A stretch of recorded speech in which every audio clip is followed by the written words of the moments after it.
Today's big topic is teen pregnancy, and no matter what age a woman is pregnant, it's important to stay healthy.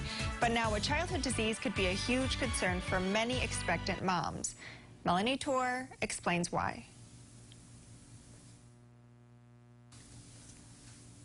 Scratch that. We're digging deeper into teen pregnancy. A new study from the Centers for Disease Control is proving exactly what we were just learning about in the last segment, that teens are waiting longer to have sex. Government researchers also found most teens who are sexually active use condoms or birth control pills, but are not using IUDs or implants. Those are the most effective methods. Cynthia. All right, Erica, thanks so much. We're joined now this morning by Tasha Thompson and Sabrina Hodges, part of the Goals Project. It's the program that we are highlighting here on Current. And so, Tasha, I want to start with you. Tell us about the Goals Project and what you aim to do. Okay, so the Goals Project is a teen parenting program. We provide support to teen mothers that are expecting or are parenting. The mothers that are in our program range from the ages of 13 to 21. We provide support in educational pursuits, mentoring, and any support that they may need. And where did the idea for this nonprofit start? It started because I was a teen parent. I had my son when I was 15, and so after going through college and trying to find out what my purpose was in life, I decided it was time for me to give back to my community. And one of the people you gave back to is sitting right next to you, Sabrina. Tell us a little bit about your story, Sabrina. Well, I joined the program I think we established about 3 years ago. This is actually my final year in the program. I came in completely, had no idea what I was doing as a parent, no idea how to get back into my education, all of that. Tasha kind of took me under her wing, set me with one of the best mentors that you could, and I've accomplished more in the past year and a half than I accomplished since my entire high school career. Wow. What accomplishments? Well, I actually got my dream job. At 19 years old, I became a teacher's aide. I'm working with my mentor now to get into Parkland in the spring to further my education to actually be a teacher.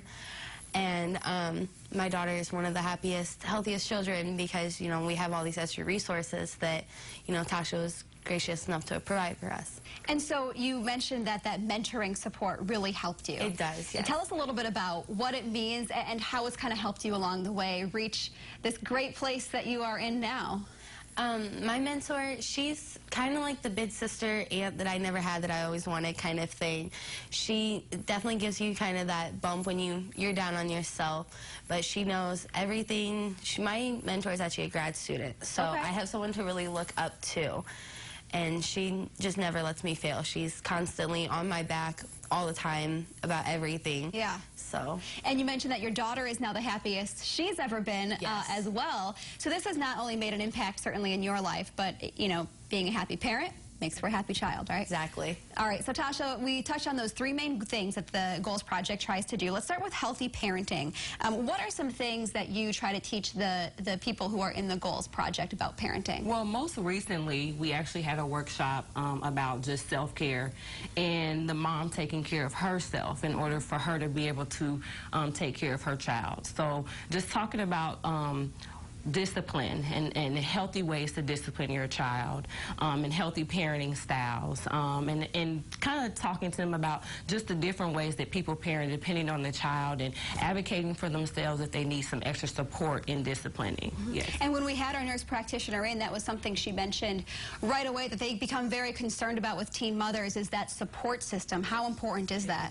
It is very, very important. It's pivotal for just the success and the vitality of the child, and I see it coming into play with everything. You know, a parent needs to have that support and needs to have that village. I call it a village, mm-hmm. And that's what Goals is. It's a major village that we rally around all of our moms. We praise them, we support them, we encourage them, we empower them, and we just want to build them up and send them out into the community, and in turn, hopefully, they'll pay back what they've gotten from our program. And you also focus on education. What are some ways the Goals Project does that? So one of our big things is we want to make sure that our moms graduate from high school, and we actually have 4 moms this year that are graduating. And so with that, if a mom wants to finish her education, we want to provide that support to her by helping her get back in school, finding the resources that are out there, whether it be scholarships, whether it be a financial issue. We are out there trying to find out what resources to get their education completed.